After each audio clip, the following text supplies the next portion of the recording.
continue what we have been studying. This is there's a lot of information in this study since last week. I'm trying to put some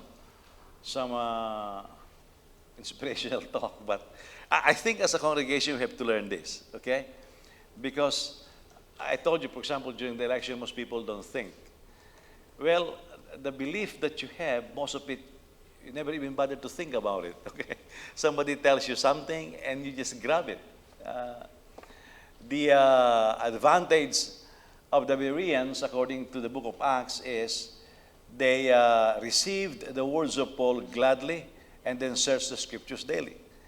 That's why, and you know that you're not thinking when you say, I believe this, and then you turn around, somebody tells you something, and you believe that too, without thinking. Why? Because the Bible clearly, the metaphor, that one of the metaphors used concerning the people is a sheep. Sheep is some of the most stupid animals there is. They just don't think. And I hope that we learn from that. It's not saying we're sheep, but so the metaphor is there. There is a danger that we just keep receiving what we're receiving. And when I decided to touch on this one, I know it's gonna part of it's gonna be like this: signpost. It's because the main signpost of God today is the nation of Israel. And yet, majority of Christendom is anti-Israel.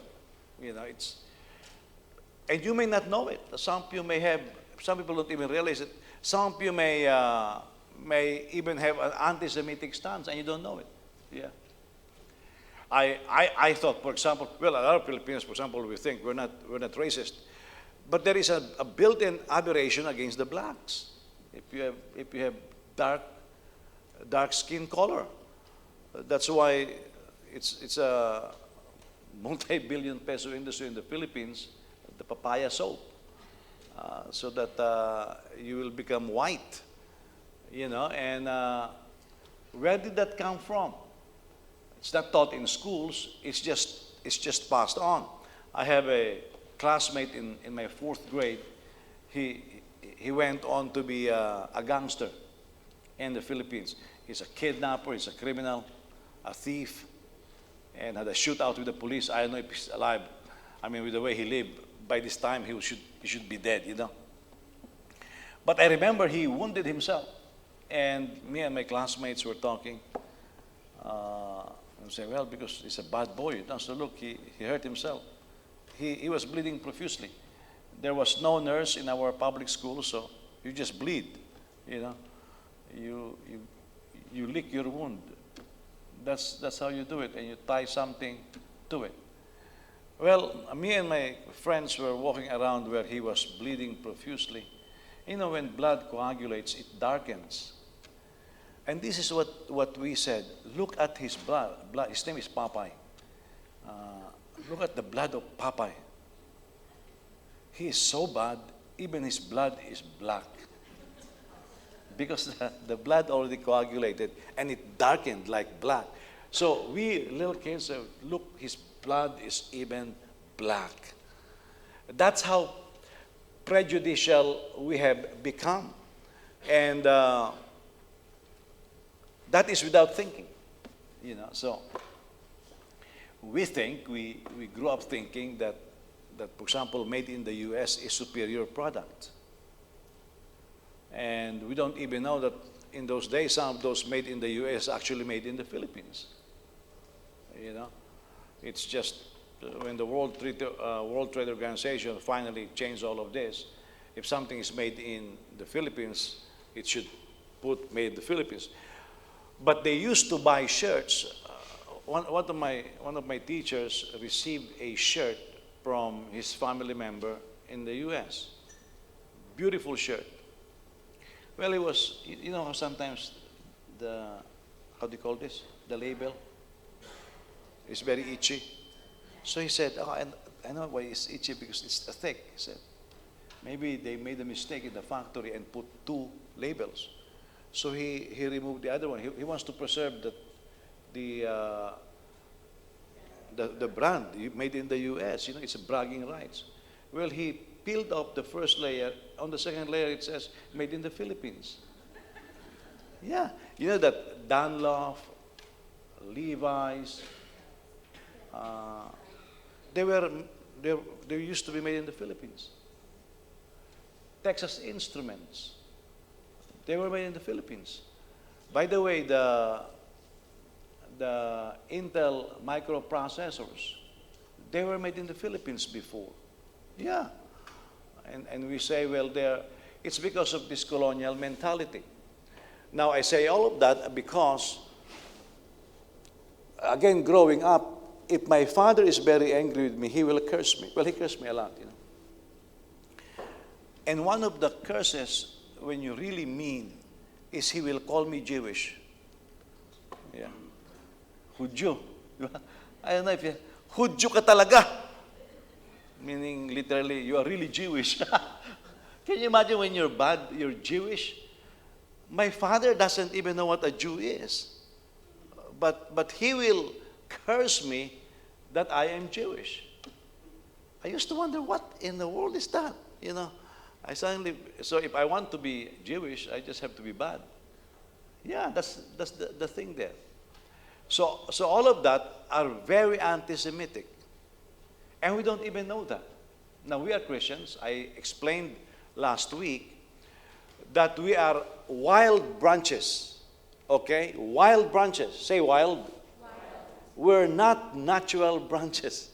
We are grafted in the tree. Okay?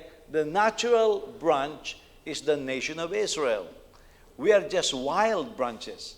In fact, in that chapter in Romans, we are forbidden from speaking ill against Israel and disobeying. So why? Because if God can graft us in, He can take us out. If the natural branch can be taken out, the tree is still there, of course, but the wild branch can be taken out. It's a warning. Do not go against the apple of His eye.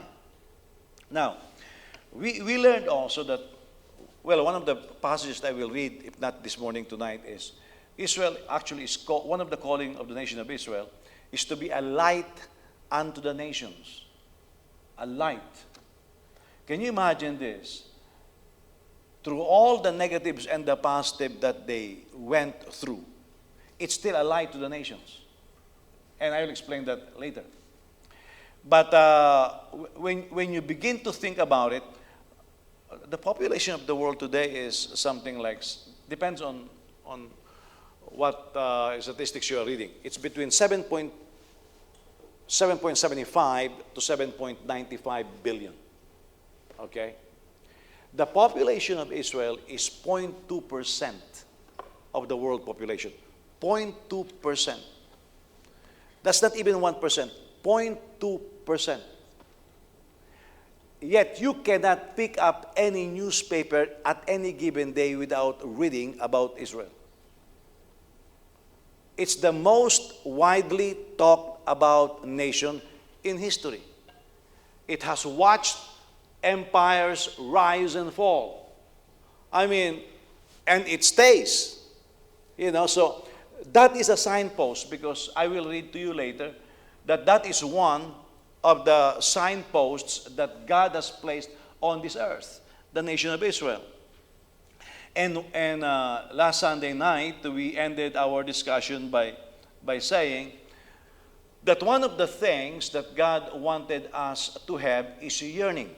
Like for example, when you receive a miracle, when Israel received a prophecy, when prophets were raised, when good kings were raised, even when backslidden kings were raised, it is meant to produce yearning from the Israelites so that they'll seek more for God. And by the way, the Bible says that we are the salt of the earth. You know what salt does, right? It causes you to yearn for water. I mean, you cannot eat something that is salty and not desire water. I love eating peanuts if my remaining teeth permits, It has salt. You cannot eat peanuts without drinking water. I know what will happen because of the salt. You will want to have water. When God gives you a miracle, a prophecy, when God does something in your life, that is not the end. These are how do you call this? These are stepping stones for you to seek Him even more. But as what we are saying is this: as we progress in our knowledge of God,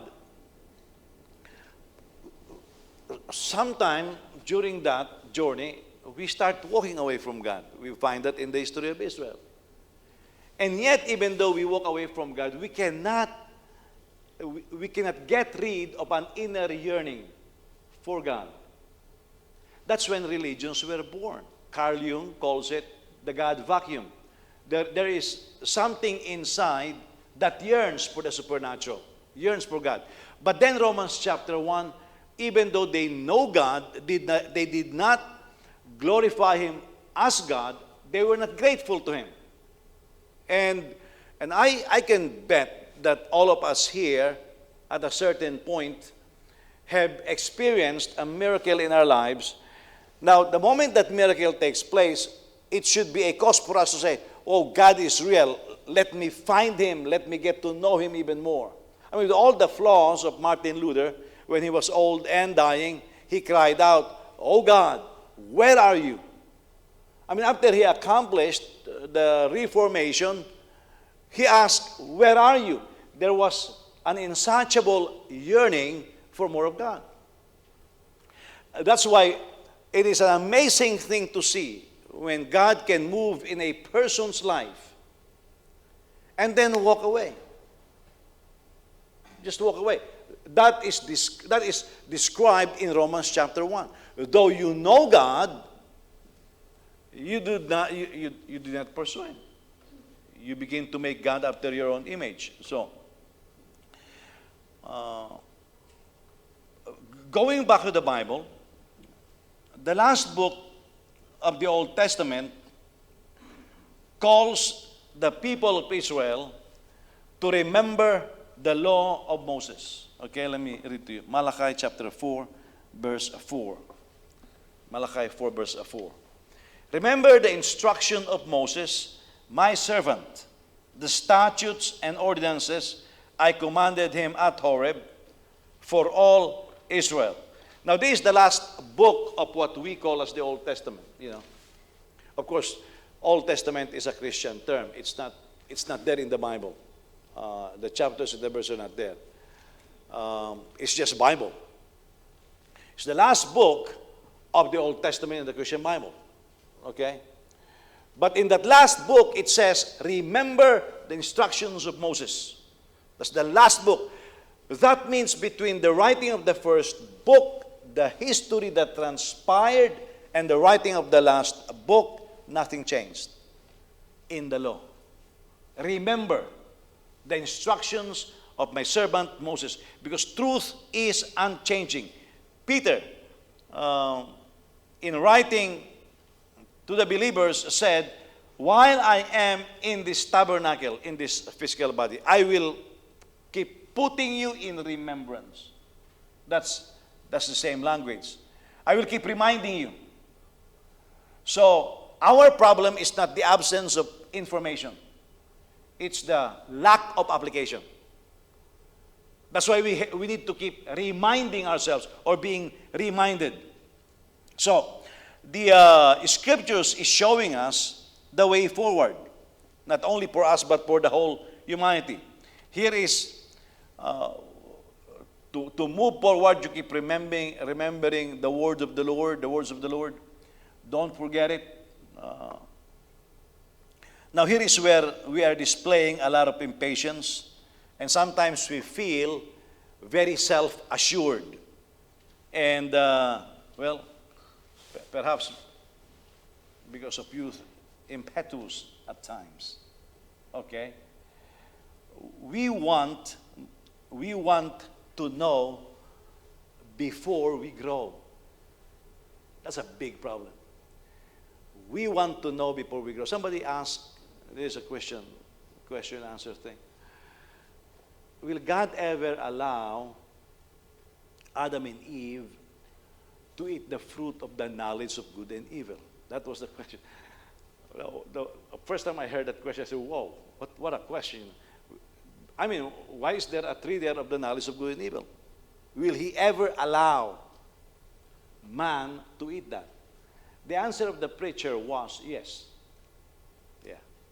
And he said, let me explain, he said, but it's not time yet. He said, the way he explained is too simple. He said, well, I don't have the explanation, but I'm just telling you what he said. He said, the fruit is not ripe, it's green. You don't eat it green. He said, there is a time to eat a fruit and there is a time to let it grow. And then he proceeded to explain. He said, the problem is the impatience of man because of temptation and sin. The impatience of man wants to pick that which is not ripe. Well, I can see his point, but remember our study on Jacob. The problem of Jacob is he wants the birthright before it's supposed to be given to him. In fact, his life says he fought with his brother unnecessarily. Why did you fight with Esau? Because here's this prophecy, and he has not grown yet. It took him to be married twice, have children, and then escape from Laban until he finally realized, this is not how I'm going to get it. He said to the angel of the Lord, I am not going to let you go unless you bless me. And rightfully so. And the angel says, you're rightfully called Jacob. But now you will be called Israel. Now, I want you to look at not right now, but keep this in mind. Jacob is called Jacob predominantly when the subject is not walking with God. But when it comes to him walking with God, he's called Israel. Yeah. And it's an amazing thing. And that is our impatience. A lot of the problems that we have today is because of that. We refuse to grow and we want to know. Clear example. These foolish educators that we have right now in the Department of Education. Teaching our kids sex education at kinder. Now, is there something wrong with sex education? No, but it's too early. They have not grown yet. I mean, giving them condoms in high school. They have not grown yet. I mean, and you want them to know these things. Who is this famous basketeer? Dwayne Wade, supposedly he's born again. He allows his son to determine, I think a 5-year-old boy, to determine whether he's a boy or a girl. The guy has not grown yet. That's our problem. We want to know before we grow. There are certain things that you must only know the moment you are already grown up. We are supposed to know the pleasures of sex after getting married. Yeah. And we are not supposed to marry very young. Okay? Because, again, the first part of a Jewish boy is studying the Torah. Second is, of course, he will continue to study the Torah. Second is, he will work and save some money, and he doesn't marry on credit. You see? Some people marry on credit. You have not grown yet. And you're engaging yourself into this, arrangement, and you find yourself gasping for breath to pay the debts because you have not grown yet. Some have not even grown yet on how to handle their money, and yet they want to get married. That's why we are having a lot of these disasters, And I was asked during the election in the Philippines, what about Isko Moreno? I like Isko Moreno. I said, too soon. Too soon. I said he would be a good president, but too soon. I wish his advisors will tell him not to run. He ran, miserably lost, panicked during the campaigns and the debates. Why? He has not grown yet. You see? He has not grown yet. Now, the problem is this. if you have not grown yet, and yet you do something, and then you know before growing, well, the damage is already done. And here comes, how do you call that, when you control the problem? Damage control. Okay? Adam wants to lack the fruit of the knowledge of good and evil before it's ready. Now, there's another fruit there. What is that? The tree of life. Were they allowed to eat it? Not yet. Why were angels stationed there? Lest they eat the fruit. They have not grown yet. They cannot eat that fruit yet. Now, of course, we're going to eat it when Jesus returns, but not yet. None of us have eaten that yet. If that is a literal fruit. None. Okay? It takes time to grow. Know these things. That's why I think one of the desires that God put in our hearts is to know Him. Because the more we know Him, the more we will love Him, and the more we will be able to handle the gifts that He is giving to us. Look, a parent worked so hard in his life, saved, and is preparing something as an inheritance for the kids. Okay? But the kid refused to study. The kid refused to grow up. The kid refused to know what is right from wrong. Well, the dad dies prematurely, left this kid $10 million. He thought he's God. Within 1 year, he squandered everything. What the dad worked for all his life just disappeared like a mist. I read this article about people who won the lotto. Within 1 year, all of them, most of them, a lot of them, if not most of them, a lot of them end up being in more debt than before they get the prize. For example, look at this. Somebody won $100 million. What does he do? He wants to cash it in right away. Well, they will not give you $100 million and you pay 35% tax, and you end up having what? $20 million. If you allow them to pay you little by little every year, you will not have to work for the rest of your life. But the impatience is there. Filipinos are very impatient. Yeah. That's why we don't progress. How do we know that? The concept of bale. Bale. Cash advance, right? Ma'am, yung sweldo ko nga, hindi ka pa natatrabaho eh. You cannot wait. You want to spend that money right away. And some of it's because you get paid that weekend and you spend it drinking and having a good time. And you have no impatience. You want to know before you grow. That is a problem. And we need to be very wary of that. Now, Daniel was given this understanding. Daniel 12:9. He said, "Go on your way, Daniel, for the words are secret and sealed until the time of the end. Many will be purified, cleansed, and refined. But the wicked will act wickedly. None of the wicked will understand, but those who have insight will understand." Now, Daniel is a very mature believer.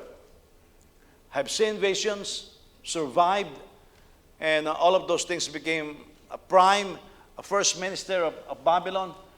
And he was given this vision he could not understand. The angel tried to explain, he could not understand. The angel says, "Seal the book. Not time for you to understand." You see? Why? Because there's a lot of things that need to transpire. He was looking at this vision and said, "What in the world is that? 7 horns. What is this?" He couldn't understand this thing. And the angel says, just seal it. There are certain things that you are not supposed to know yet. Okay? So a lot of people jump into conclusions without knowing the information. Okay? So all of that is because of what we're going to be talking about. Okay? Because if not all of us, most of us here have been taught wrongly in these areas. I can comfortably speak more on that one because I felt I have aged already. I'm 60 years old. So and I have studied these for decades, and so I'll try to touch on this, okay? But we will keep learning this. We'll look at Israel as a signpost. Now, we look at Deuteronomy 28 last week. We learned that when Israel obeys, they will walk in the blessings of God. Okay? They will walk in the blessings of God. It is a signpost for the rest of us, for the rest of the world to see what happens to those who obey the Lord. You obey the Lord, you walk blessed. I mean, your enemy will attack to you one way and they will be scrambling for the exit. They'll flee 7 ways. They'll plan something negative on you, it just collapses. Everything you touched is blessed. That's when you're obedient, okay? On the other hand, if they walk in unfaithful disobedience, they will receive curses. This is also a sign to all nations of the earth that this is what happens to those who walk in unfaithful obedience to the Lord. By the way, Christians never learn this. I know why Christians keep saying they can do whatever, once saved, always saved. I'll explain that later because I'll tie it up here. Look at Israel. It's the apple of God's eye. By the way, the context of apple of God's eye, I know we can claim it. It's love. It's good claiming it. But the apple of God's eye is the nation of Israel. That's what the context is. Okay? And yet when they walk in unfaithful disobedience, you see the curses that happen to them. Now, I know for the life, I know where the Christians get it, that they can live however they want and they will still be blessed. Where did you get that information? That is just deception. Because Israel is the signpost.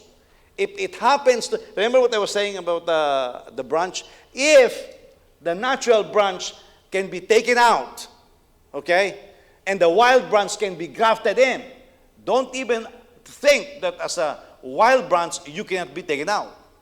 So if that happens to Israel, don't even think that it will never happen to us. It has happened to a lot of Christians already. We have to open our eyes. These are signposts. Now, we saw how they continued to forget the Lord their God after ups and downs, much like some Christians, we will be blessed by the Lord and we will forget God. I will not be extensive because I'll spend the whole year explaining this and I will still not be able to fully explain it, okay? We know this from the scriptures. The Assyrians took the northern kingdom. This around 722 BC, okay? That is when who's this guy? Shalmaneser or Tilgat-Pileser, something like that, took Samaria and took the inhabitants, you can read this in 2 Kings, took the inhabitants of Israel and put foreigners there. Put them in, scattered Israel throughout the empire. I mean, that was a sad day. Now, the south is looking and they have seen the prophecy fulfilled. You would think, I'm going to be careful. They were not careful. Yeah. What happened to Israel was around 2,700 years ago. If it was me, I would say, well, it happened to them. I'm going to be careful. Well, 586 BC, guess what? Judah was taken by Babylon. That is 586 BC. That's just around 2,600 years or a little over 100 years after the north was taken, the south was taken. That's 2 generations. And you read that, it's have you not learned your brothers in the north was taken? They were scattered. It should have been enough lesson. It's just like today. Do you know that if you become promiscuous, you can have AIDS? You can have STD. You can ruin your life. No, it's me. It's different. Have you seen the others? What makes you think you're so special? You see, the reason why, my friends ask me, how come you're very strict with your family? I said, because if other preachers can backslide, I can backslide. If the preachers' kids of other ministers can backslide, my kids can backslide. I'm no fool. I'm not going to tell you that my kids are very different. Man, they're nationalist kids. They will never sin. Are you kidding me? They sin all the time. My wife is losing her patience over these things. Now, I don't know how a lot of Christians still assume their kids are angels. They're not. The Bible says naughtiness is in the heart of every child. And only the rod of discipline will drive it out. And you still assume your child is different. You're a fool. Okay? Now, if you don't believe the scriptures, that's what happened to the South. They look at the north, it's a very small nation. It was taken by the Assyrians. They should be shaking and repenting. Oh, God, don't let this happen to us. They walk right in. Just a little bit over 100 years later. So 2 generations later. Yeah. That's what we're talking about, okay?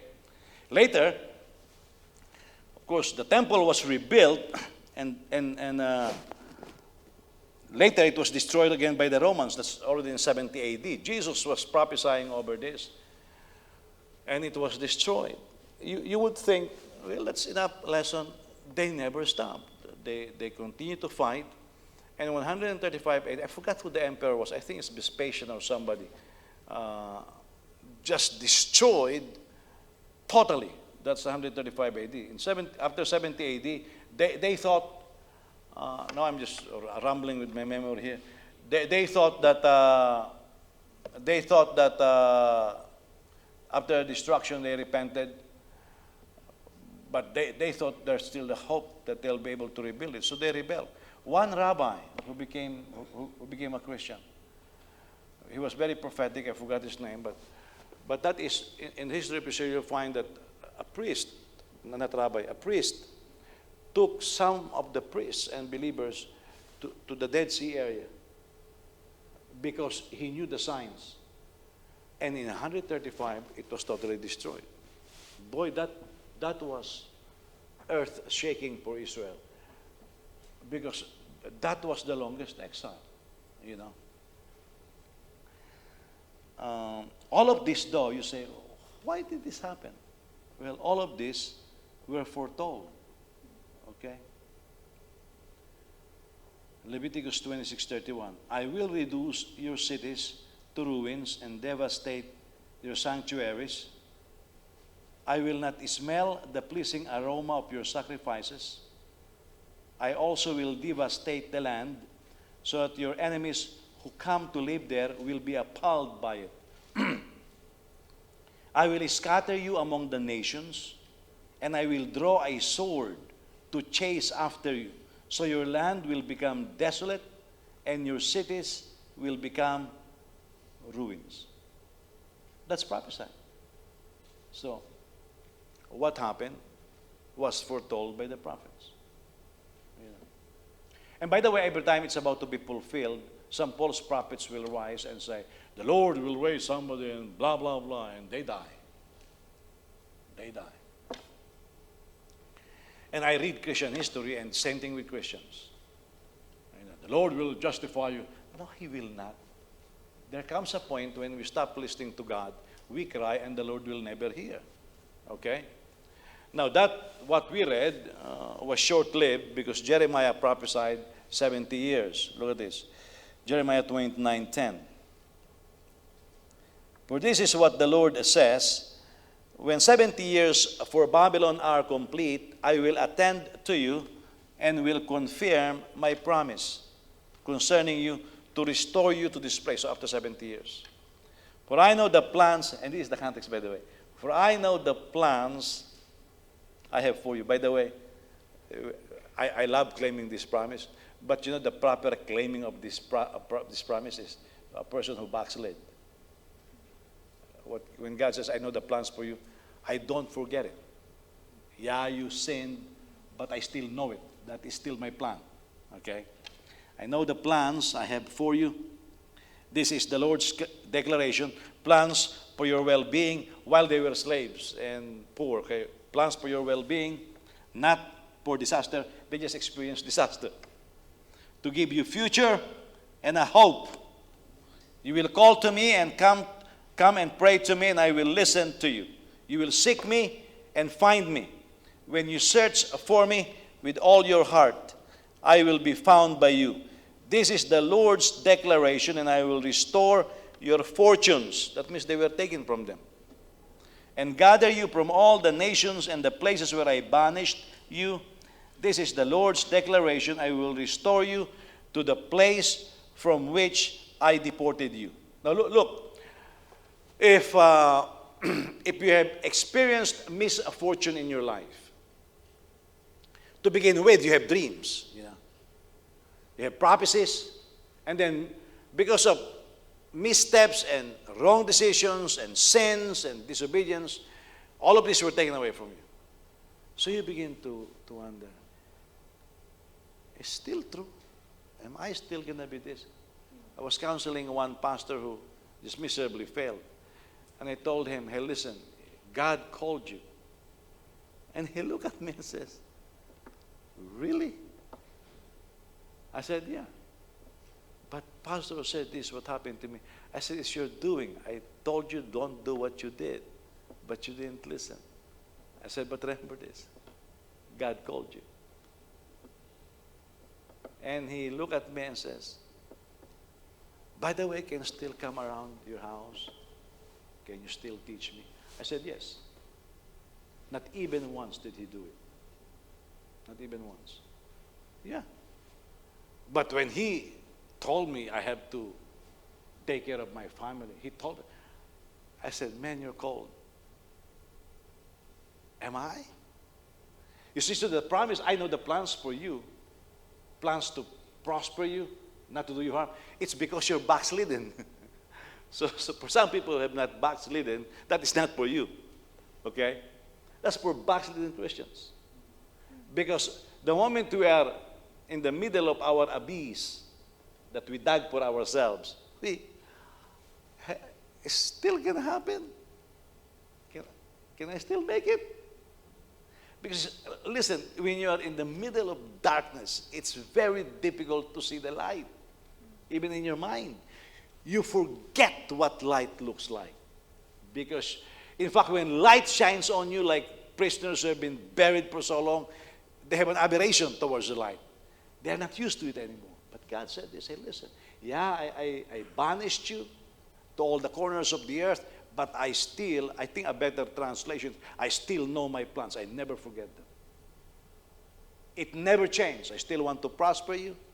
I still want to bless you. But how? Well, return to me. That's what God is saying. Because our immediate question is, how? Well, return to me. That means repent, do the right thing, and this is still yours. So that was 70 years, but there is still a much longer journey that the Bible tells us about. Let's go to Deuteronomy chapter 28, starting on verse 49. Deuteronomy 28, verse 49. The Lord will bring a nation from far away, from the ends of the earth, to swoop down on you like an eagle. A nation whose language you won't understand. A ruthless nation, showing no respect for the old and not sparing the young. They will eat the offspring of your livestock and your land's produce until you are destroyed. You sometimes, is there really a person like this? Have you been following Russia's attack on Ukraine? They were shelling schools and hospitals. Some people are so demon-possessed, they don't care if it's a baby. I mean, abortion is an example. They can see the baby moving inside and they'll kill it. Some people are just heartless like that, you know. They will eat the offspring of your livestock and your land's produce until you are destroyed. They will leave you no grain, new wine, fresh oil, young of your herds or newborn of your flocks, until they cause you to perish. They will besiege you within all your city gates until your high and fortified walls that you trust in come down through your land. They will besiege you within all your city gates throughout the land the Lord your God has given you. So, all throughout history, you and I in schools, because none of us are old enough to see most of this. My parents went through the horrors of the Second World War. Okay. By the way, my parents, when they were young, they have seen the Japanese, well, some of them are Koreans, throw babies in our province and catch them with a bayonet. Yeah.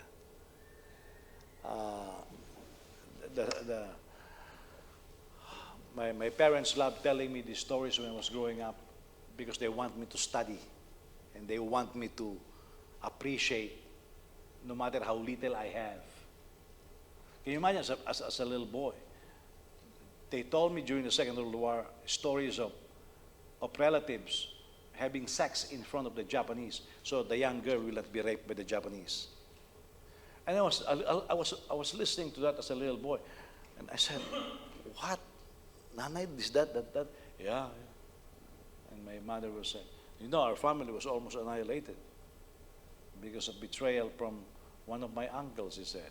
He said, one of your grandfathers betrayed, because my grandfather was about to be the chief of police and he was poisoned by his cousin. Yeah. And because of that, of course, we have guns. And my grandmother hid the guns in our farm. His cousin told the Japanese. And my grandmother told me this. I was shaking because the moment they found out, we're going to be killed. And the palay got into the fingernails of the Japanese. And they back off from. But my grandmother says the guns were there. And the palay poked their fingers. Maybe they have been fighting for so long they did not clip their nails. And they stopped. Had they found, they would have been slaughtered, caused by one of our family members. So you look at that, does that really happen? Yeah. By the way, we're just sanitizing things. It's happening right today. We're just sanitizing things. We have put delusion in our minds, you know. So all throughout history, the world watched as these prophecies transpired. The saddest thing is the world watched, but they never understood its meaning. Yeah. I mean, the things that we see today, do we really know its meaning? Okay, one of your siblings disobey the Lord and go wayward. Do you understand what it means? Do you understand what it means? Most of us don't. I say, oh, I love him, I love her, we'll do everything. You have no clue what's going on. The person turned against the Lord. And you think, can anybody deliver somebody from the hands of the Lord? You're a fool if you think you can. But people don't observe. They just watch and never learn. Okay? Just never learn. All the while thinking they're smart. No, they're not. Because you should learn. I mean, if you don't do your homework, what happened? Your professor will fail you if you don't pass. The students saw this happen so many times. Yes! Did they know its meaning? No! Because they go to school and they never do their homework. Yeah. The horrors of my wife is when John was going to school, he refused to do his homework. He knew he could not get away with it, but he's still not submitting his homework. And he still think he was smart. And one day, we were talking, and my wife says, because he's smart. I said, no, he's not smart. I said, a smart person submits his homework. And my wife was silent. Well, because she is observing, she doesn't know what's going on. And that is our problem. So the world watches, as a result, especially those in the religious circle. So this is what happened to Israel. The religious circle is watching and they say, wow, look what happened to Israel, they say. And they never understood. They would not even read Deuteronomy 28. They would not even read the prophecies. And they say, oh, God abandoned Israel. That's what they say. Now, remember what I said last week. God did not abandon Israel. Israel abandoned God. Okay, it's the other way around. And so now here comes these intelligent idiots, you know. They look at that and they say, oh, God abandoned Israel. Well, if God abandoned Israel, what happened now? Oh, He replaced them.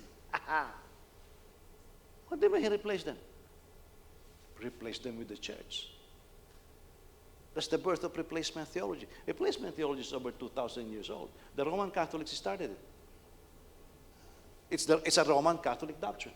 Replacement theology is a Roman, because the Roman Catholics push even the church. Now, remember when I say the church, I'm talking about born again. If you call yourself Christian, I will understand that. You have religion. But for me, the church is not religion. It's a relationship with God. Somebody asked me one day, so you mean Biden is not a Christian? No, he's not. A Christian will never do that. He's part of a Christian religion. You know, one of the things that's hard for me to explain to some people is, Christians did not participate in the Crusades. Roman Catholics did. They are not born again. They went for and they did that with impunity because they believed that the Roman Catholic Church replaced Israel.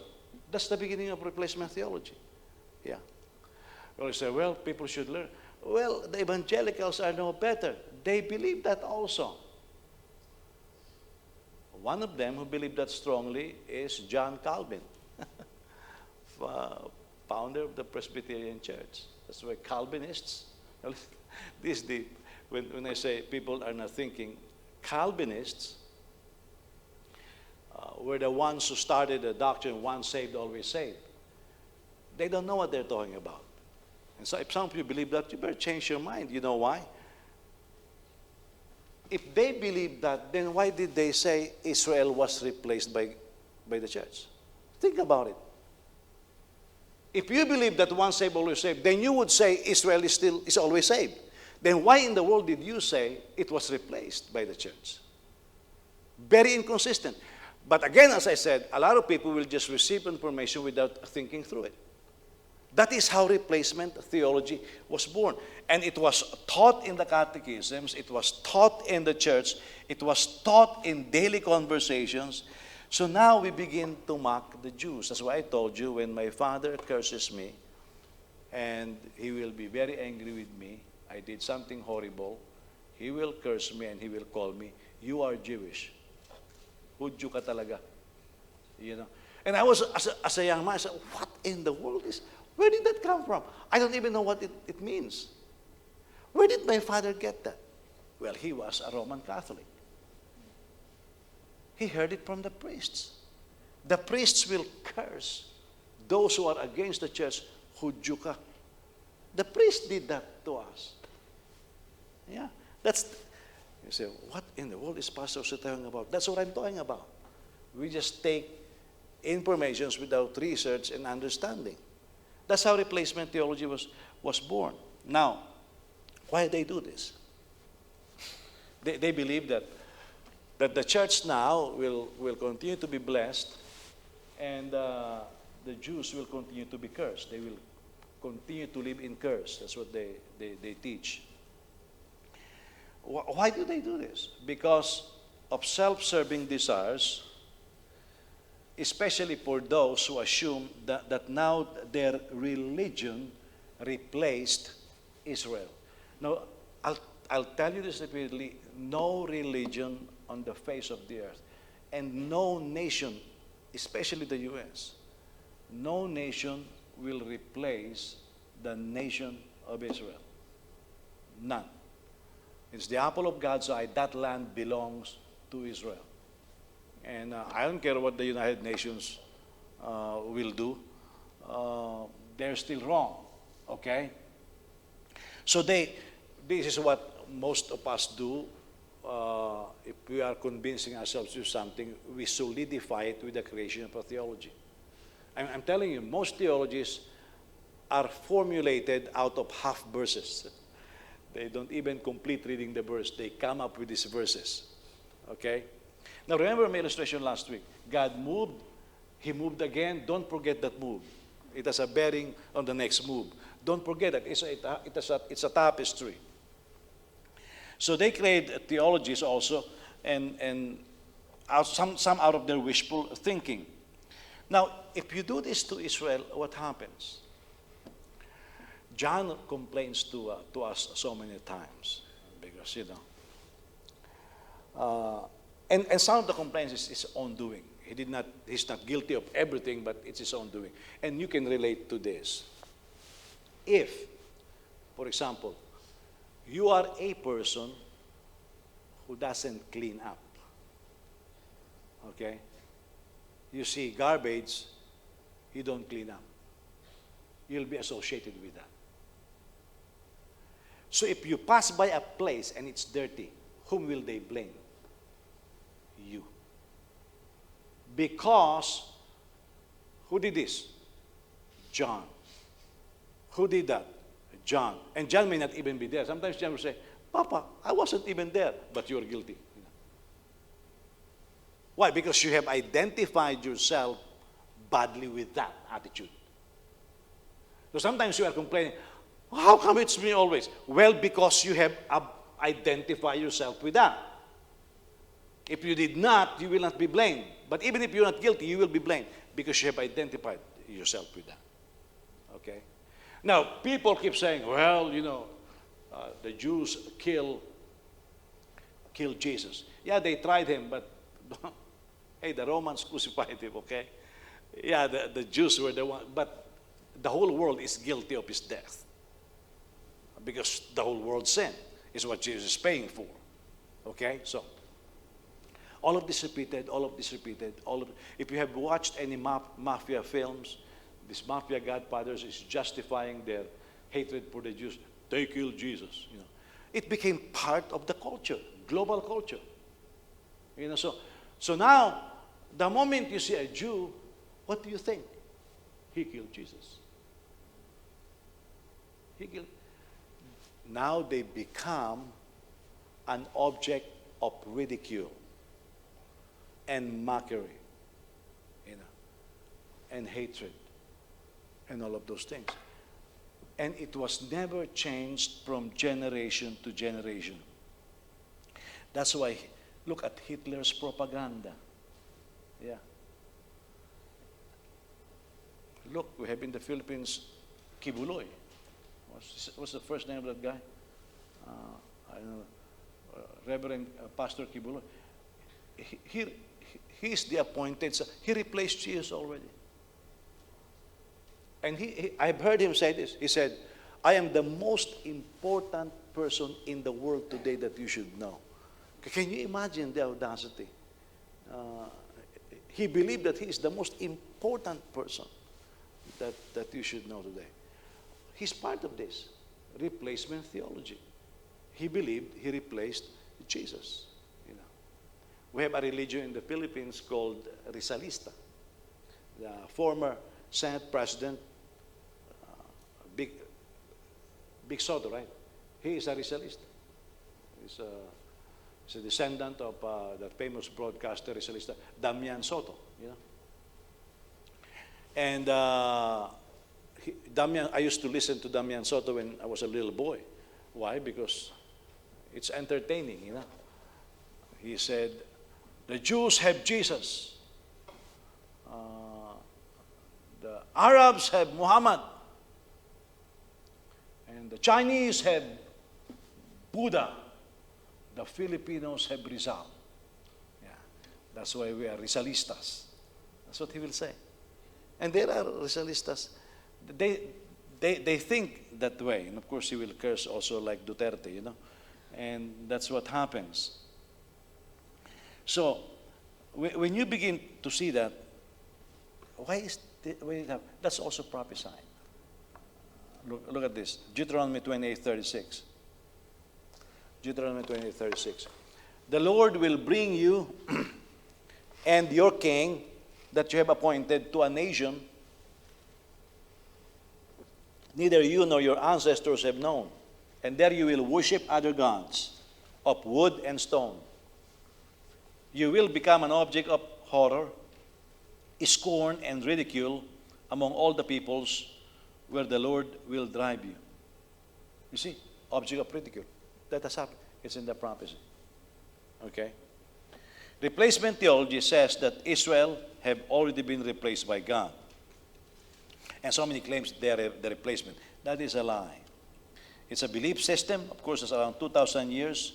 Originally a Roman Catholic doctrine, but the evangelicals have also embraced it. Now, because of that, that was the official birth also of anti-Semitism. Of course, there are all the anti-Semitics before that. That was when anti-Semitism was born. And this is where we have to be very careful that we are told to pray for the peace of Jerusalem. Okay? We are told to love Israel. So, in the schools, they will teach anti-Semitism. And by the way, because Biden is trying to appease the Palestinians, they will continue to spit out this, teaching their children to murder a Jew. Okay? Now, as early as the 2nd century, okay? Now, you will recognize these names. The problem is when you hear these names, all you remember are halo on their heads. Well, because all you heard is their name. You never really study what they wrote or what they taught. It's not all their teachings, but this is part of what they taught. Okay? A lot of, in fact, I think a lot will not be a good term. Most of the church fathers have anti-Semitic belief. Okay? Now that's sad to say because some of those church fathers, I like their writings. They have anti-Semitic beliefs. It was an emerging belief system adopted by religious groups. What is an emerging belief system today, for example? Right now. BLM, Black Lives Matter. Okay? The woke culture. Churches are adopting it. Yeah. Churches, there's a lot of churches that are adopting these things. So in the same way, LGBTQ, a lot of churches are adopting it. Okay? These are the things that we have to understand. So because the church fathers begin writing on these things, the church begin to adopt it. They rejected Israel and made the church now the only chosen people of God. We are now the recipients of God's blessing, while Israel will continue to be the recipient of God's curses. That's what most evangelicals are teaching today. And as a result, even in the church, the Jews were maligned, cursed, and hated. By the way, some of the writers, I was being tempted to write what these people wrote because I have the books. Some of what they wrote were just so vile. It's not even worth reading. Okay? But I'll give you the names of some of these church fathers. Justin Martyr. Okay? Origen. Chrysostom. Wow. Even Martin Luther. Yeah.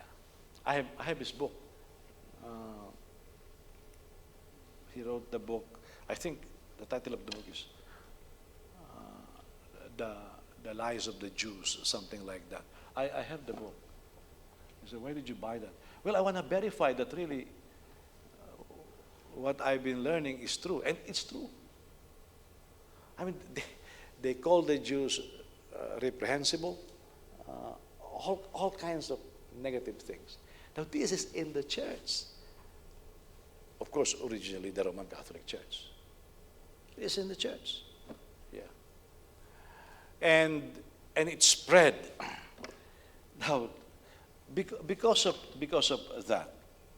By the way, in the Nuremberg trial, Julius Streicher, he's an anti-Semitic news publisher during the Holocaust.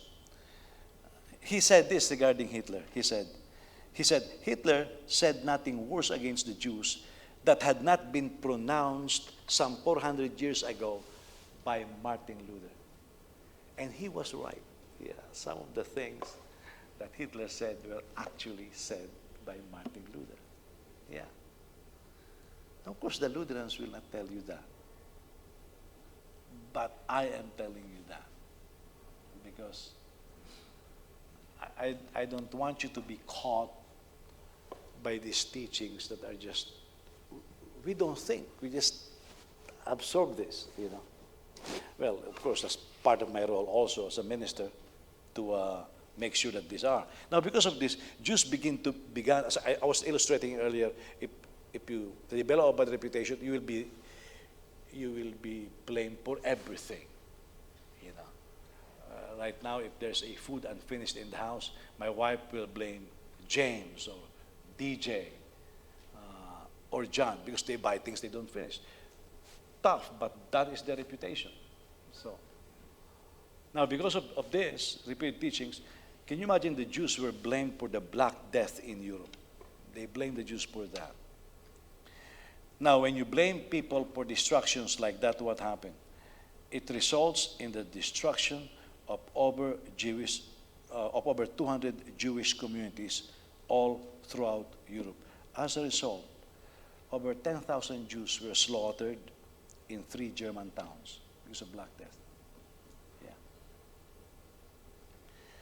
And there were many more atrocities, too vile to mention, here that was done across Europe and against the Jews. Okay? Now let me now read to you some passages to counter this.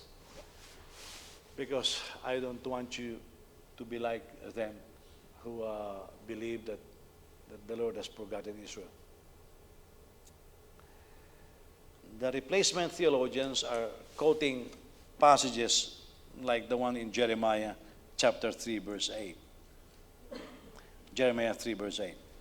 I observed that it was because unfaithful Israel had committed adultery that I had sent her away and had given her a certificate of divorce. Nevertheless, her treacherous sister Judah was not afraid, but also went and prostituted herself.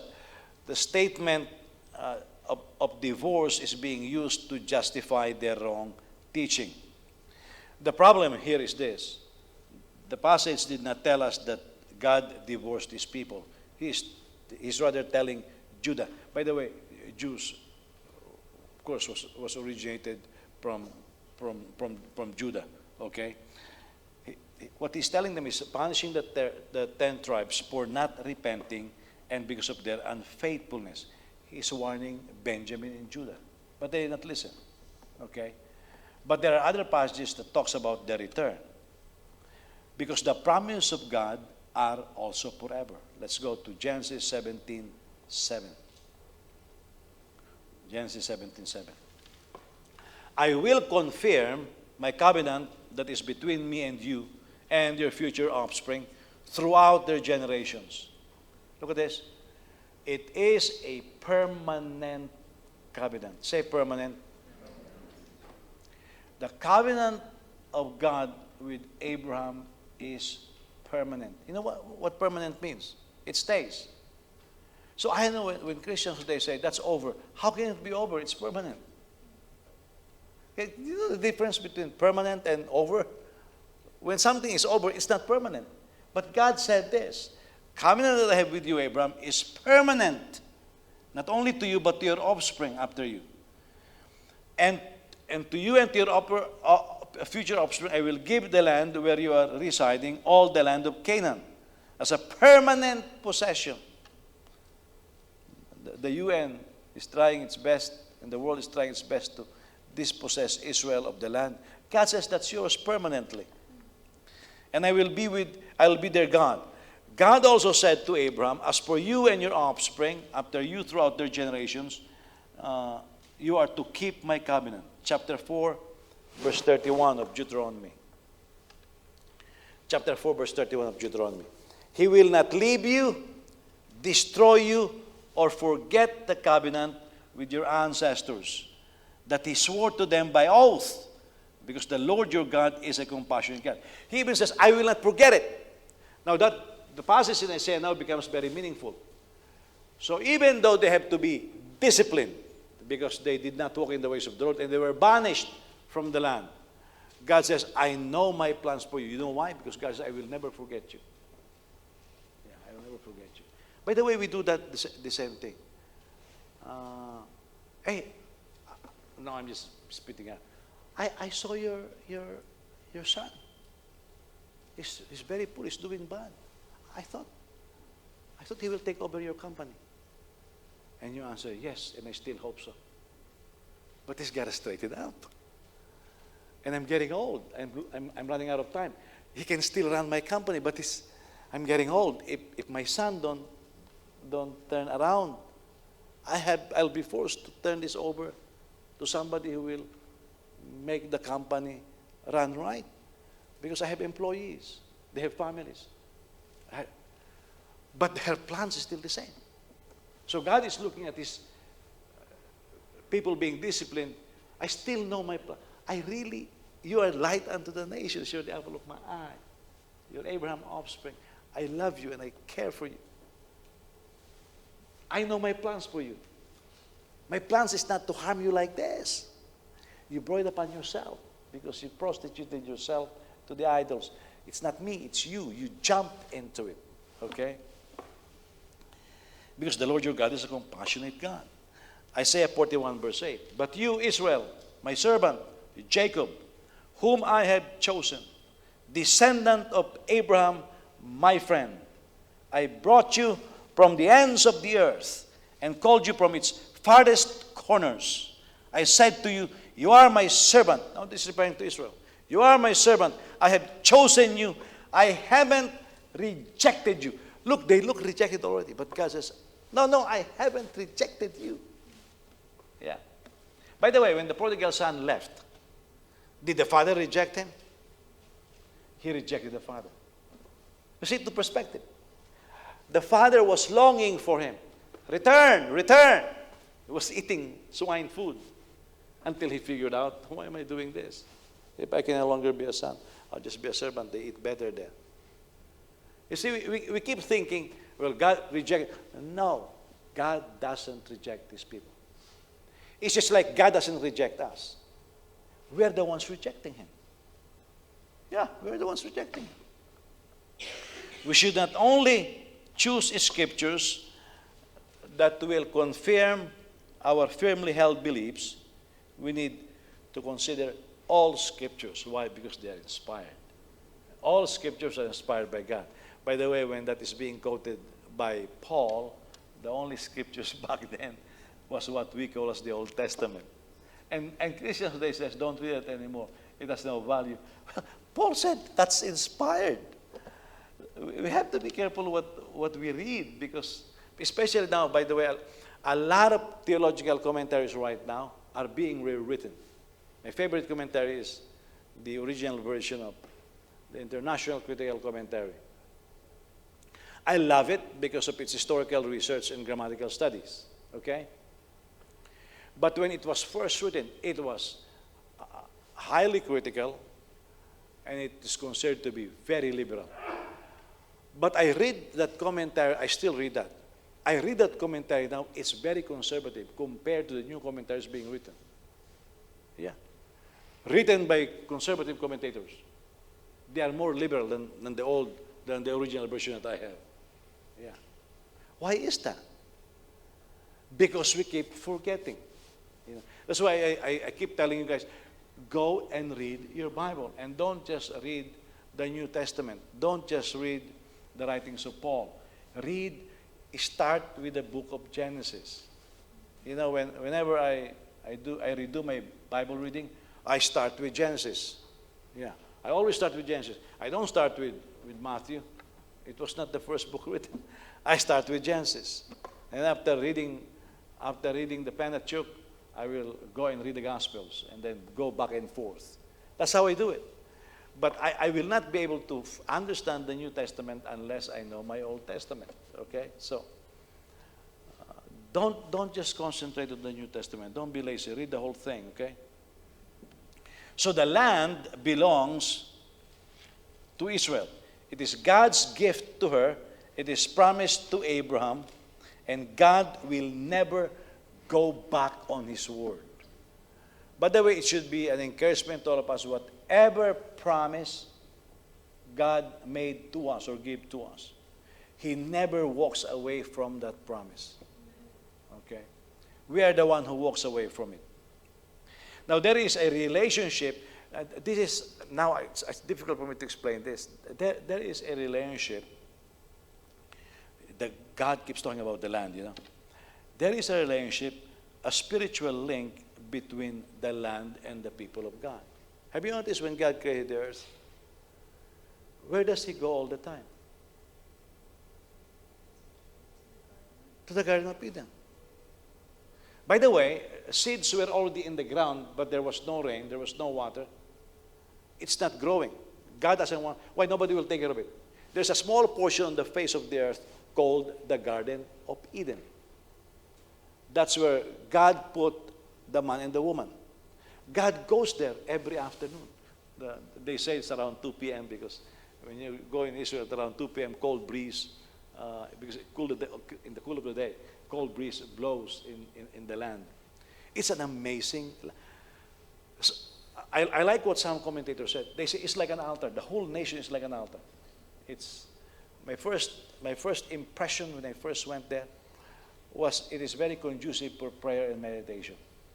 And it's an amazing land. I know that some people, all they do when they go there is take pictures. I have nothing against that, but you miss the point. Okay? With the first time I went there, I had my camera, but I realized the camera, and we were going fast because the volume of learning it, and we'll take pictures. And the teacher, because he said, stop taking pictures, he'll tell us. Stop, I'll give you time later, stop taking pictures. Get into the study, or you will miss it. That's what they tell us. But we still take pictures. You know why? We never learn.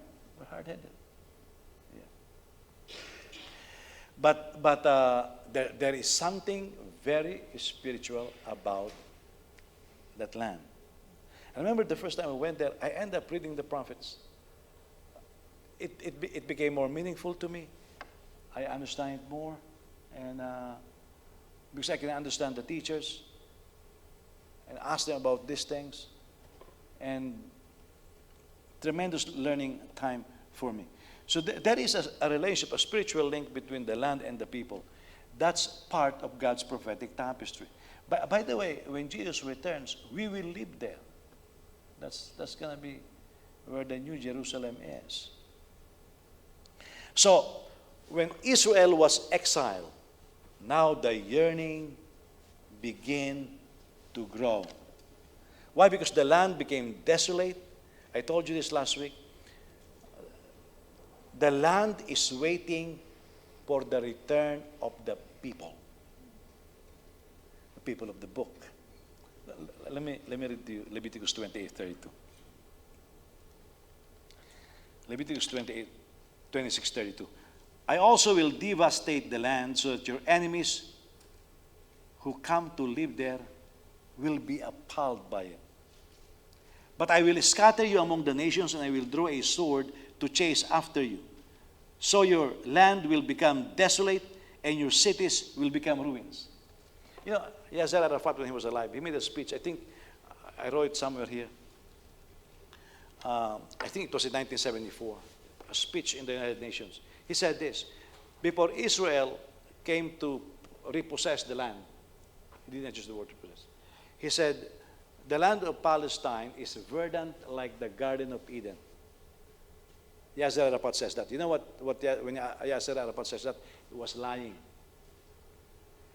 The land, I'll read to you the exact passages later, but the land from the instructions of the Lord will refuse to yield unless it's the Jews living there. Yeah. By the way, we have proved that now. We have proved that now. You know, there are territories that the UN forced Israel to surrender. And they have developed that. There is green there. The moment the Palestinians take over, it becomes brown. It dies. Why? Because the land will refuse to yield its fruit to non-Jews. That's part of the blessing. Yeah. And I wrote that passage here somewhere. So, the land will never absorb the enemies. No other people or nation on the face of the earth successfully inhabited the land of Israel other than Israel. Okay? Deuteronomy 29, verse 22. This is the verse. Deuteronomy 29, verse 22. Future generations of your children who follow you, and a foreigner who comes from a distant country will see the plagues of that land and the sicknesses the Lord has inflicted on it. All its soil will be a burning waste of sulfur and salt, unsown, producing nothing. Look at this. With no plant growing on it, just like the fall of Sodom and Gomorrah, Admah and Zeboim, which the Lord demolished in his fierce anger. All the nations will ask, why has the Lord done this to this land? Why this intense outburst of anger? That is after Israel is out of the land. What happened? Why did God? Well, the land will refuse to yield its fruit the moment Israel is out. It became green again after Israel returned. Now remember this. God is not interested in punishment. Okay? His purpose is always to instruct and to teach. As I told you, Yasser Arafat, here it is, in a speech in the UN 1974, he echoed that the land was like a Garden of Eden before. However, in 1869, Mark Twain already wrote, when he went there, Mark Twain wrote in 1869 that the land was a worthless soil. It was in ruin. And other writers wrote the same thing. I did not care to write them down here. Other writers wrote the same thing. This is a signpost, okay? A prophetic fulfillment. Do you know that every day right now, planes carries the flowers of Israel. Yeah. All over the world. I told you I was in this, I think, Almagar, something like that town. And they said, because we're talking about mangoes, somebody asked, is there really mangoes in Israel? And it happened that our teacher for that day is a farmer. And he's got a mango farm. And I said this because I'm Filipino. I said, I'm a Filipino. I thought our mango is the best. And he just smiled at me. No, it's not, he said. He said, you should try our mangoes. During the time it's not harvest. He said, you should try our mangoes. I said, no, our mangoes is known to be the best. And I begin to say, you know, the Mexicans took some of our seeds, planted in Mexico, and they call it Manila mango, and the Philippine government sued them because it's not Manila mango. You know. And he said, no, the best mangoes are in Israel. He said, I grow them. I said, I can't find them in your markets. He said, because the UN told us to sell them. We send them to the Palestinians in Gaza. We send them to Europe. He said, those are our mangoes, the best ones. Yeah. I have a student. His dad is Chinese, a mango farmer in the Philippines. But his mango farm is close to the ocean. And it's not yielding its proper fruit. It's not sweet at all. Well, you know, this businessman, they have business forums. He befriended a Jewish businessman who is a farmer. And they're very good friends. So the daughter told me this. She said, her dad told the Jews, I could not, this is a useless enterprise. I'm losing money. It's not producing good mango. And the Jewish businessman volunteered, let me see, because he said, let me see your farm. So, I know how to solve this. Drip irrigation. And that was supposed to be the first drip irrigation in the Philippines. After that, his mango farm began to produce good mangoes, blessed by an Israeli. Yeah. Do you know how Singapore solved their water problem? Israel sent their desalination project, which is the best in the world, to Singapore. So now Singapore has their own water. They don't need Malaysia anymore. This is a very small country. But the moment they went back into the land started becoming green. Why? It's blessed by God. It's blessed by God. And it's unfair, really. You go to Israel, you look at the side that they're not living in, you should head a little bit. My goodness, it's bad. It's really brown. And then you look at the land where Israel lives, it's green. You look at the buildings where the Palestinians live, it's full of bullet holes. Not Israel. And by the way, those buildings, they did not build it. Israel built it. And when they occupied it, they destroyed it. They could not keep it. Why? Because the land will refuse to cooperate with the non-Israeli. Yeah. That is a blessing that is in the scriptures. It's a signpost. Also, of course, people are willingly forgetting this. There are at least 3 purchase negotiations, locations. Why did the Bible record this? Look at this. In Genesis chapter 23, verse 16, Abraham agreed with Ephron, and Abraham weighed out to Ephron the silver that he had agreed to in the hearing of the Hittites. 400 standard shekels of silver. This is the cave of Machpelah in Hebron. By the way, what he bought is not just the cave, the land. Abraham bought it. By the way, this is considered to be the title deed. It's there. Israel owns it. Of course, the Palestinians occupies it right now. Look at this. Genesis 33:19. He purchased a section of the field where he had pitched his tent from the sons of Hamor, Shechem's father, for 100 pieces of silver. This is the site of the Temple of Jerusalem. That's the title deed. I know that the UN, because of their ignorance, gave it for Jordan to take care of. But we have a title deed. That is owned by the Jews. Okay? 1 Chronicles 21:25. So David gave Oman 15 pounds of gold for the plot. This is the site of the tomb of Joseph in Shechem. At least 3 locations in the Bible where they purchased the land. So, were they just dispossessing people? No, they purchased it. And by the way, other lands, because of the culture of that day, by conquest, they got it. But, you know, we have a president named Barack Obama. He wants to lessen the territories of Israel. It's still very small right now. It's not fully. But that land will never produce unless Israel. Now, you can draw a lot of lessons here. When God blesses you, He really blesses you. You are the ones who walk away from it. Yeah. And by the way, you should be very careful. Now, I want you to understand this. If God will discipline this person, will judge this person, do you think I can deliver her from the hands of God? You cannot. If God is disciplining, we can use the word punishing.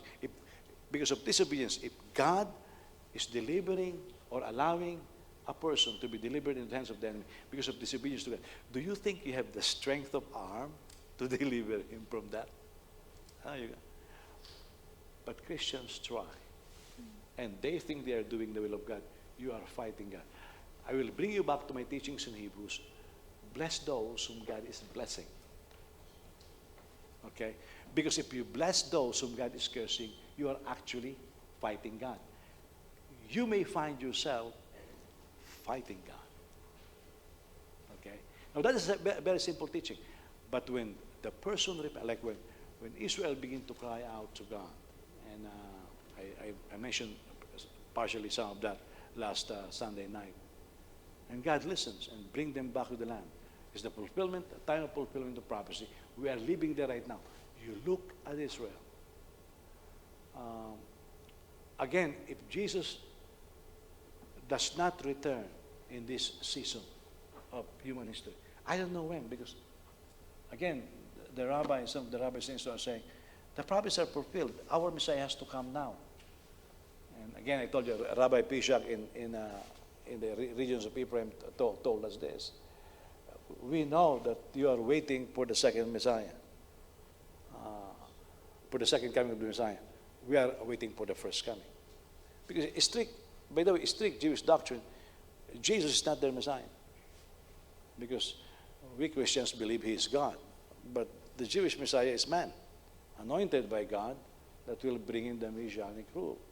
Now we have, of course, other doctrines that we believe supports what we believe. But now, this rabbi was telling us, if that is Jesus who will return, he said, we have no reason to reject him. He said, if he returns the way the Scripture says, your Scripture says, we have to believe. And that is when a nation will be born again one day. By the way, a nation was already born in one day. So that can happen. We have to walk with God. We have to go back to the Scriptures. Israel is our signpost. I don't know who's the devil who spread this in the church, that you can do whatever you want and you'll still go to heaven and we love. No. The signpost is Israel. Look at that nation. You want to be blessed? Look at that nation. When they follow God, they live blessed. When they disobey God, God does not forget his promise, but they're the ones walking away from the promise of God. And you will receive what you want. You know when it says here, the passage we read earlier, I'll bring your king to a foreign land and they will worship other idols. You know what that really means? What it means is you have been persistent in worshiping idols while you are in the land. When I told you not to, okay, I'll send you to the land. There you will worship idols. That's how you should read it. Yeah. So it's us making our faith choices. But we have to be careful. Now is the time. You don't curse Israel. You pray for Israel. You bless Israel. That is the command that God gave to us. God is blessing that nation right now. It has not fully repented because blindness in part happened to Israel.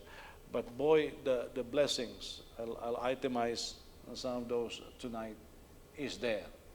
And that land will never be taken away from them anymore. And that's what I believe from my reading of the Scriptures. And hopefully, Jesus returns while I'm still alive, that will be fun, Praise God. Let's all stand.